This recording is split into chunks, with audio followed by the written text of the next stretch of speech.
নিজের মেয়ের হাজারো অপরাধ সহ্য হয়, পুত্রবধূর এক চুল পরিমাণ অপরাধ আপনার সহ্য হয় না।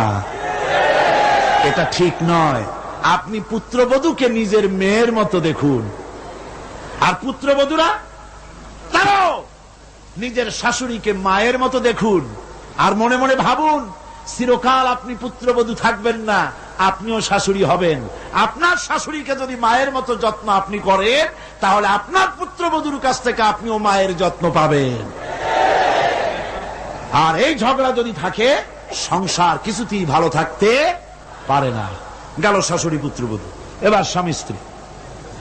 স্বামী স্ত্রীর ভিতরে মহব্বত আল্লাহর এক নিয়ামত, কোন আলহামদুলিল্লাহ। হযরত আয়েশা সিদ্দিকা রাদিয়াল্লাহু তাআলা আনহা বলেছেন, রাসূলুল্লাহর ঘরের ভিতরে কোন দৌলত ছিল না, কিন্তু ঘরটা মহব্বত দিয়ে ভরা ছিল।